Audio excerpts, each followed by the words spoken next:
young people. One of the reasons that we wanted our children to worship with us is because a lot of times we tell our children to love God, but they don't see our excitement about God. Y'all kind of quiet today. A lot of times we tell our children or tell young people, you should love God, and if you just love God, and then they come sit in our churches, and we don't look like we're having fun, and we don't look excited, and so we thought it would be a unique opportunity for them to see us as adults worshiping, and so we're grateful for your investment today, and we pray that it's had a lasting impact on our children. One more time, make some noise for all of our kids all over the building who are here today. We are grateful. Let us jump into the Word. We're going to be in the book of 1 Samuel. 1 Samuel.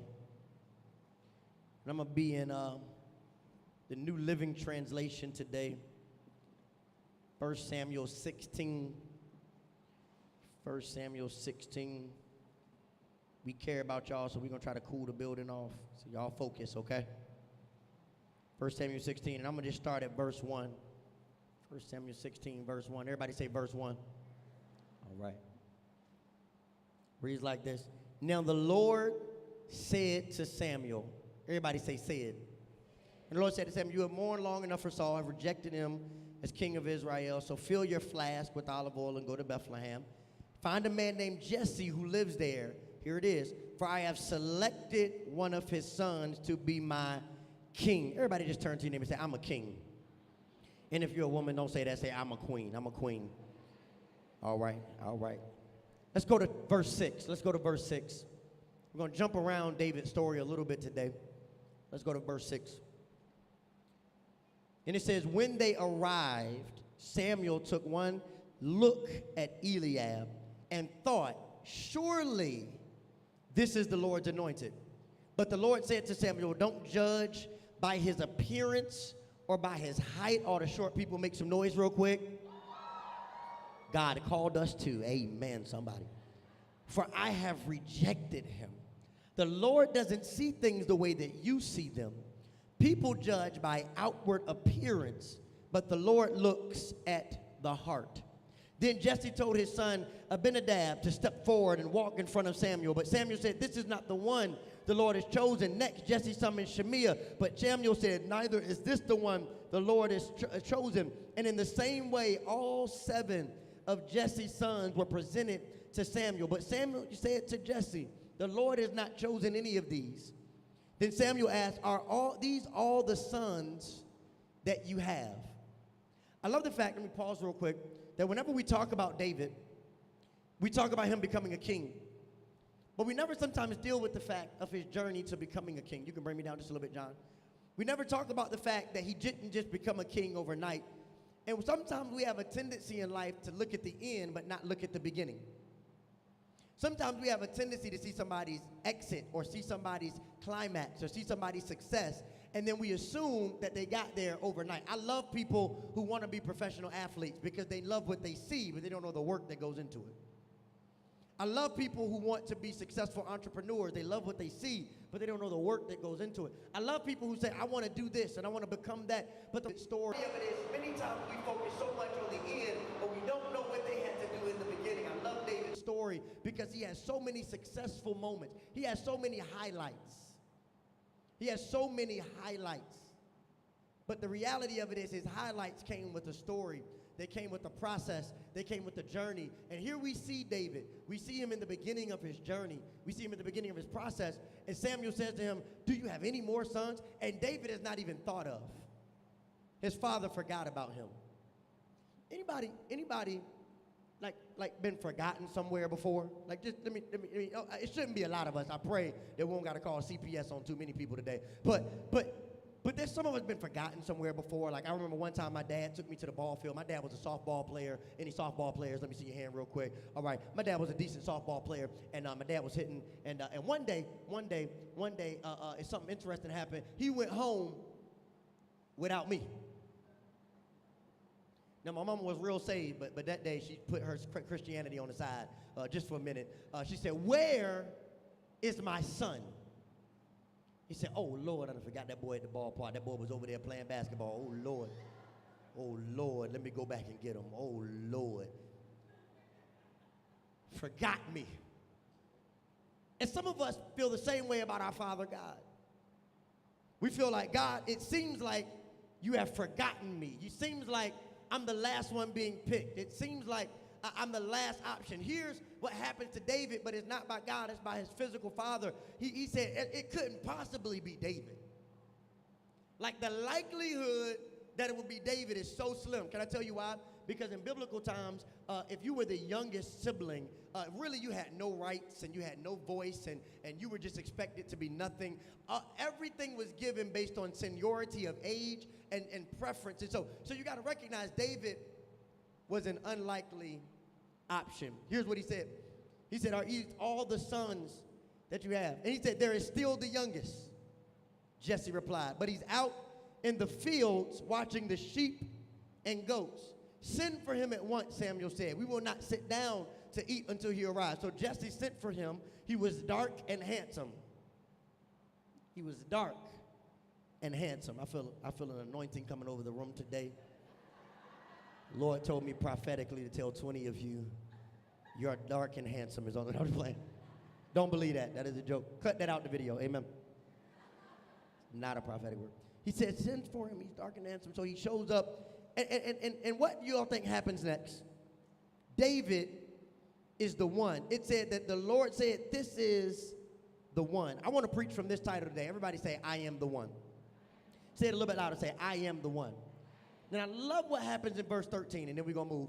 So as David stood there among his brothers, Samuel took the flask of olive oil he had brought and anointed David with the oil. And the Spirit of the Lord came powerfully upon him from that day on. And then Samuel returned.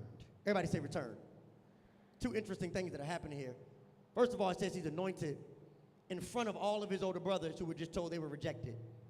And sometimes the most difficult thing about becoming, sometimes the most difficult thing about your journey, sometimes the most difficult thing about being all that God has called you to is he will elevate you in the presence of people who wanted what God is giving you. Sometimes the people aren't mad at you, they're just mad at the fact that God chose you. Sometimes people aren't mad at you, they're just mad at the fact that God gave you the opportunity. And sometimes we're wrestling with the fact that we're standing in the presence of people who want what we have.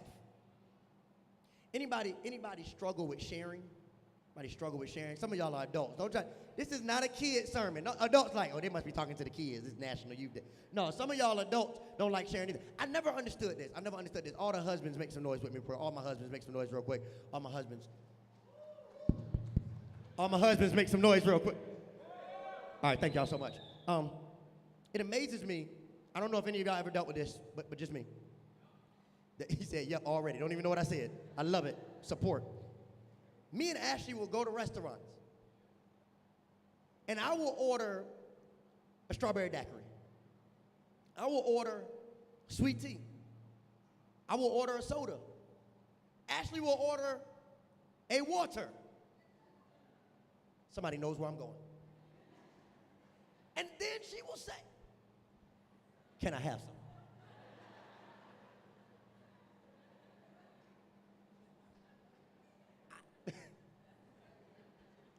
Same waiter came over here and asked, did you want something to drink? You said you wanted water.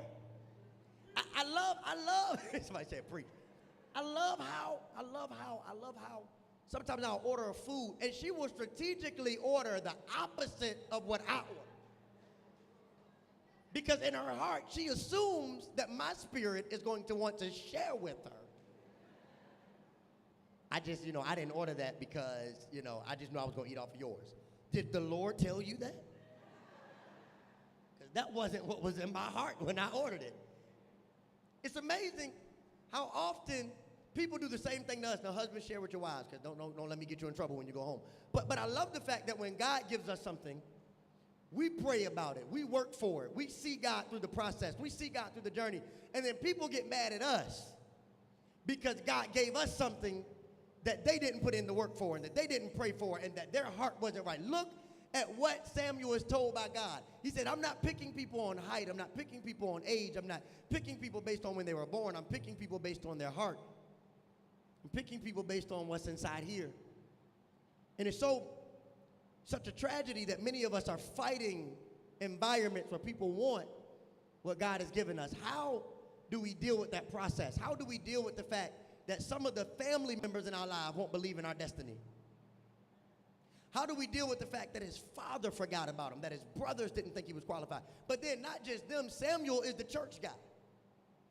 So not only is his family not believing in him, but his pastor, his spiritual advisor, his prophet. How difficult is it to deal with the fact that sometimes, even in the church, we don't believe in people's destiny? We limit people based on our standards and labels that we put on. Oh, they ain't gonna never change, and they always been like that, and that's just their background. How hard is it when we're trying to see our destiny revealed, but everything around us is against us? Everybody say, I am the one. I want to look at this today because I want to express that I think sometimes the greatest enemy to your destiny's greatest enemy is doubt. Everybody say doubt. Say it a little bit louder, say doubt. One more time, say doubt. It's important that you understand that your enemy, your opposition, your haters, your people who are not for you, they are not your greatest opponent. It is the doubt that they introduce to your life that is your greatest opponent sometimes. It's the fact that they've told you too many times you're not qualified. It's the fact that they've sent you an email and said, you don't qualify for this position. You're not enough. It's the fact that they've seen your work ethic, but they said you still don't have the credentials. It's the fact that your family said nobody's ever done that. Many times the greatest challenge in our young people's lives will not be of what they believe about themselves. It'll be the doubt that you introduce. It'll be the fact that we told them, money don't grow on trees. We love to say stuff like that. I'm going to start a business. With what money? I'm going to be an athlete. Do you know how many people trying to be professional athletes?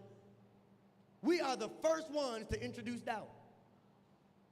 And then we tell them, dream big, anything's possible. It is important that we understand the power in which we speak. And some of you are the product of a lifetime of doubt. Some of you are the product of a lifetime of doubt. You still sit in your office every day saying, man, I wish I would have did that, but I didn't have enough faith. Man, I wish I would have took the risk. Man, somebody else did it and I had the idea first. You sit in your job and you sit in wherever you're going in your car, you go home at night and say, I am not living out my purpose. I'm not living out my power. I'm not living out my passion. Why? Because I am the product of a lifetime of doubt. I've second-guessed myself my whole life. And so I think this passage helps us to understand three things, and we're going to do two more passages to help us understand how David overcomes this seed of doubt that is introduced early in his life. How did he take the journey? The first thing I think you need to understand is reality. Everybody say reality. Say it a little bit louder, say reality. One more time, say reality. You got to be willing to embrace your reality in order to step into what God has for you. So many people have spent their lives running from who they really are. I was talking to a banker one time before, and she said that somebody came in with some counterfeit money. And she said that she immediately knew it was counterfeit. And I said, well, how? I'm sure they did a pretty good job. And she said, well, counterfeit feels a certain way. She said, and they train us on discerning. We deal with real money so much that we can spot a fake from afar off. I would like to suggest today that many of us, our greatest challenge now, we've hit this place in our life where we've been fake so long, we don't even know what real feels like. Hello. We have embraced a false reality so long. We just told people, I'm happy. People say, how you doing? I'm good. Do you want to do that? No, that ain't my thing. Knowing goodness well in your heart and in your mind and in your spirit, you want to achieve something, you want to do something, you want to go somewhere. And it's not just for young people today, but it's for all ages. All of us have to make a decision to say, I will embrace my reality wherever I am, wherever I'm from, it won't define me. I need you to understand some of us have lived our life fake so long we can't even realize what the real is anymore. I need 4 volunteers, 2 kids, 2 adults, real quick. Just give me 2 kids. Can I get Bree, come on up here if you want to come. I need some people. This is how many of us live our lives. Many of us. You want these? Yeah, that's a good look for you. Try those on. Let me see how that looks. Bring down the monitor mix. Yeah. Burn, take this. Rivers, come turn down the monitor mix on me. See this? Can I get a, Megan, you look like you would look good in this. Let me see. This is how many of us live our lives. Come here for me real quick. Y'all come line up right here. Bernie, face that way, man. We put on masks, cover ourselves. We say, this is what I want to look like. This is what I want to be like. You know what, Bern? I feel like you need a mustache, man. I try that on. I might switch these microphones. Put me on. Put me on 2. Check, check, check. Put me on 2. Put me on 2. Check, check. Put me on 2 or 3. 2 or 3. Check, 2, 1. Check 2. Oh, it's dead. Try the other one. God is good. We're going to work through all that. And many of us live our lives the very same way. Bern, can you do me a favor? Can you just strut down that middle aisle for me real quick? Just let people see you. No, put your glasses on, man. You can't take the glasses off. No, put the glasses on. Yeah. Make some noise for the Bernster. Yeah. Yeah. Go, Bernie. Go, Bernie. You don't got to go the whole way, Bern. They seen it. Come on back. Yeah. All right, you ready? Megan, go ahead and strut your stuff. Y'all make some noise for Megan. Yeah. Uh-huh. Megan feels so awkward right now. Y'all have no idea. She's going to hate me for the next 2 weeks. You ready, Bree? Go ahead, Bree. Yo, strut your stuff, girl. Look at her. Look at her. Beautiful. Y'all are the worst models. Let me tell y'all something. Y'all walk with your arms crossed. Y'all that good stuff. We laugh. We take pictures at little photo booths, and we find ourselves in moments where we cover ourselves up. But, many of us live our lives the very same way. We come out in the public and we smile, but we go home and cry. We go to events and we're loud and confident, but really we're insecure and fearful. We tell people that we have it all together, and our Instagram, we've taken 48 pictures and filtered it 3 times and added something else that we've added with an app, and then by the time people see it, it's worth 100 likes. But really, if they saw the us that's in our house at midnight, really it's not worth 2 likes because we don't love the picture ourselves. We don't love it ourselves. And we don't like the way we look, and we don't like the way we live, and we don't like what God has done, and we feel like God has left us, and we feel like he's forgotten about us, just like David. And David has to make a critical decision. He says, my father forgot about me. My own spiritual leader didn't believe in me. Man, I'm dealing with all of this stuff. This is my reality, but it does not define me. You got to deal with your reality. And you can't get so comfortable putting up a mask that you don't deal with your reality. Some of us are the product of not dealing with our reality. Make some noise for our volunteers. Y'all look real good. You look real good. Putting on masks. We wake up in the morning, we look in the mirror, we put on a mask. We walk into our job confident, but we putting on a mask. Some of us go into our marriages with a mask. And then 2 months in, people find out what we really look like. Some of us in a relationship, we started off and everything was good, but the cheetah wrap hadn't came out.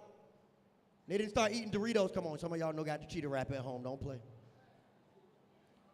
They didn't see the Doritos. They didn't see your habits. They didn't know that you spent money so leisurely. They didn't know the real you because you put on a mask. Some of you put on a mask in your friendships. You tell people, I got your back. I'll do this for you. I'll always be there. But then when they really need you, they see the real you. How many of us are living with the mask, not really becoming who God has called us to be? We have to deal with our reality.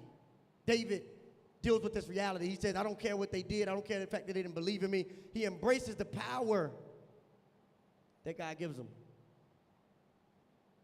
Don't deny the power that God is trying to give you because of the reality that you come from. Don't deny the power others are trying to give you because nobody believed in you. Don't deny the power that God is trying to give you because you're afraid that your brothers or the people around you who want what you have will stand in your way. You have to embrace your reality. Everybody say embrace your reality.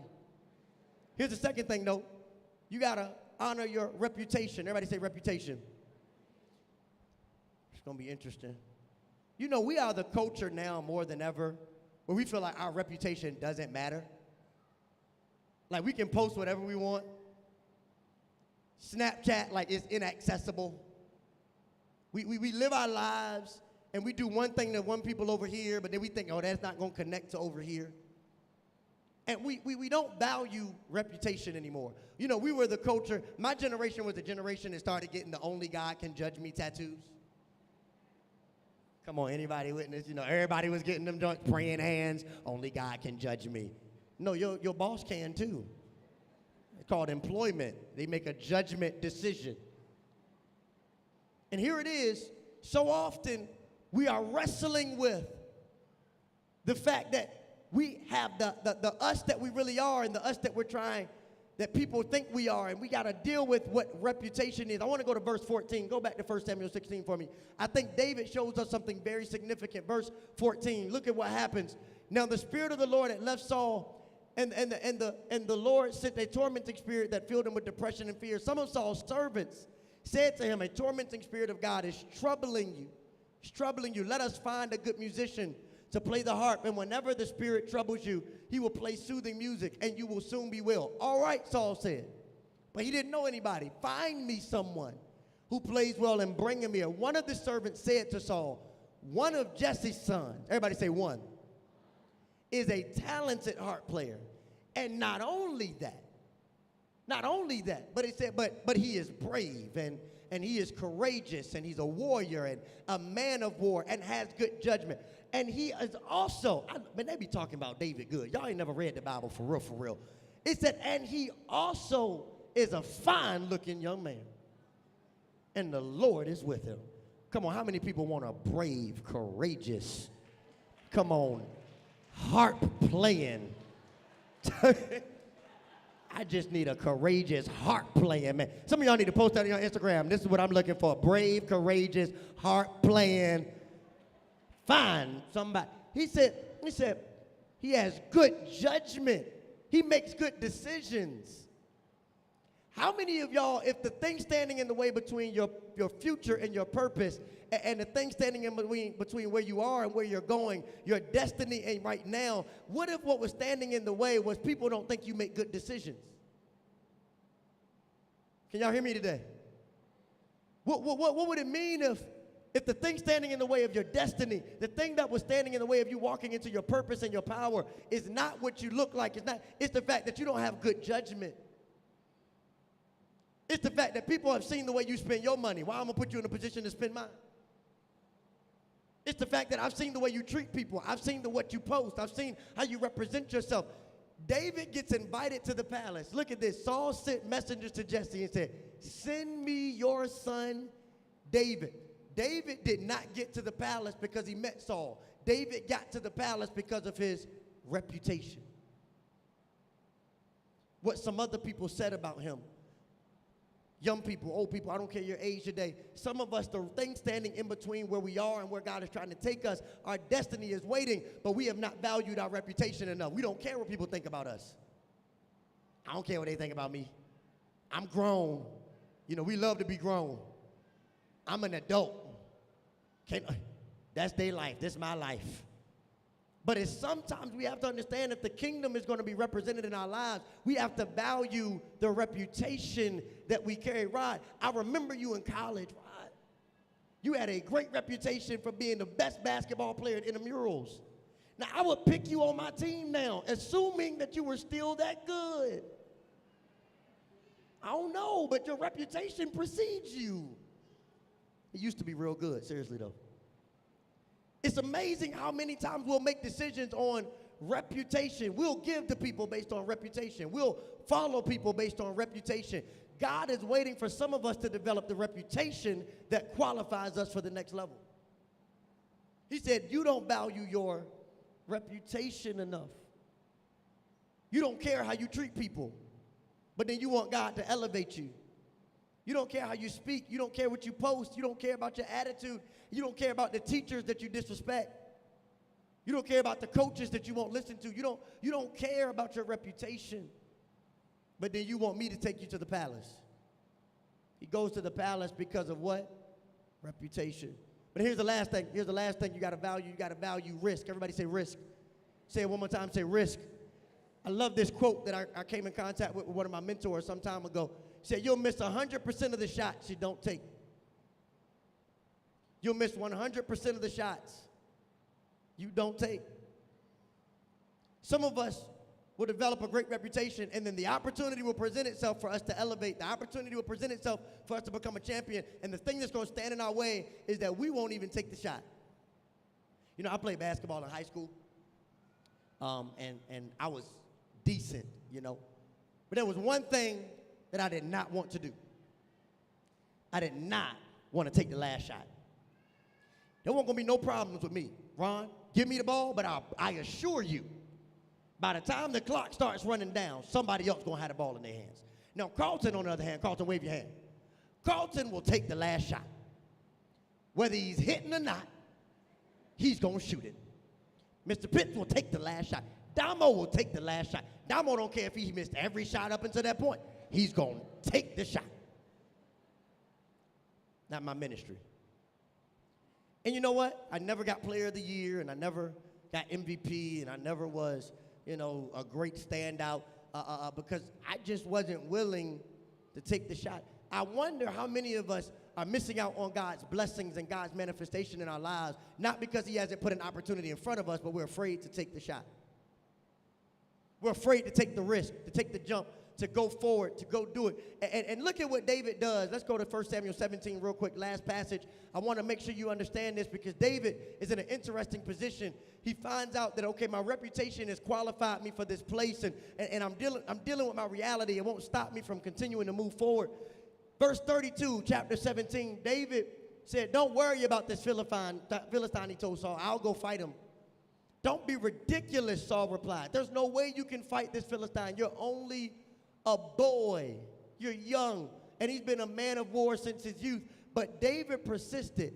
I have been taking care of my father's sheep and goats. And when a lion or a bear comes to steal it from the flock, he said, I go after it with the club and rescue it from its mouth. And if the animal turns on me, I catch it by the jaw and club it to death. I have done this to both lions and bears. He said, and I'll do it to this Philistine too. I love what happens here. Go to verse 38 for me, Justin. Verse 38, keep it moving. He said, okay. He said, Saul consented. Go ahead, and may the Lord be with you. And then he gave him his stuff. And David put it on, but it said, I can't wear these. I can't do this. He protested, I am not used to them.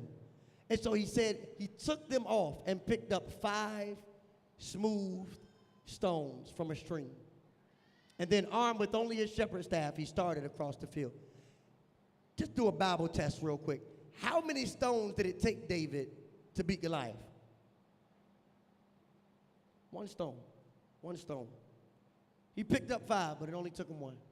I was going to get stones today and throw them into the audience, but after the golf ball incidents, for those who don't know, I hit some golf balls into the audience, and we had to do some liability forms. But I decided to go with a smarter route today. No stones. I just bought this little soft thing so, you know, I can hit somebody today. It's amazing. David walks on the battlefield, and understand this. He started with a tough reality. Nobody believes in me. Everybody doubts me. They planted seeds of doubt in my life. My brothers don't believe in me. My daddy don't believe in me. My neighborhood don't believe in me. I'm the youngest. There's no way I could be the next king. There's no way I could be the next champion. He starts off with all of these realities that he's trying to battle through so he can become the him that God called him to and not match himself to the him that people are trying to say he is. So he's dealing with that, and then he develops a good reputation.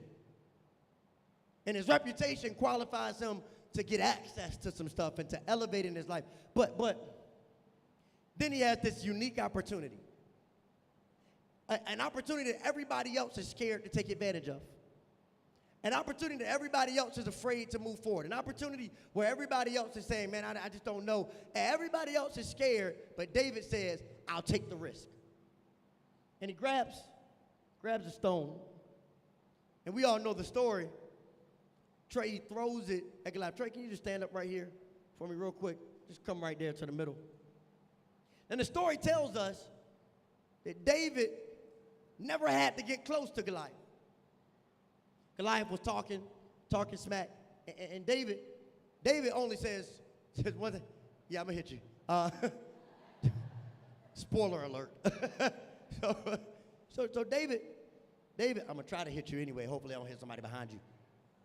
And David said, look, I don't got time to be talking, bro. Either we about this or we not. You know, either we gonna fight or we not. And he said, fall out, man.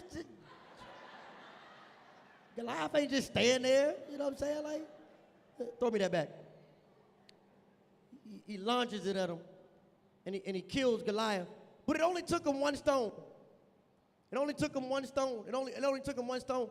I wondered to myself, if David knew he was going to beat Goliath, if David had no doubt, if God had already told him, hey man, all you're going to need is one stone, you're going to throw it, he's going to sing in his head, you're going to die. If God had told him all of that, why pick up 5?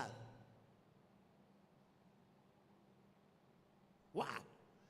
Could it be that David didn't really know he was going to win? Just want to suggest to you, could it be that David wasn't sure? I'm done, musicians, y'all can come on up. Could it be that he wasn't positive? And so he started grabbing extra supplies. Could it be that he took a risk and he didn't know what the reward was going to be, and he didn't know if he was going to win? He just said, I'm not going to stand here and do nothing when I see an opportunity in front of me. Could it be that he thought he was going to have to fight a little more?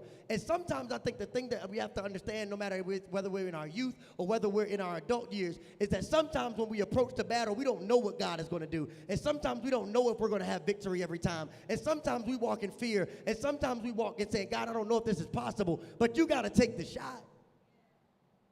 You can't stand on the sideline. You can't wait for somebody else to take the opportunity from you. You got to be willing to take the shot, because you'll miss 100% of the shots you don't take. Some of us are missing out on God's favor and God's blessing, and we're blaming God, and God is saying, I'm waiting on you to take the shot. I think David bought 5 stones because he said, I really don't know what in the world I'm doing out here.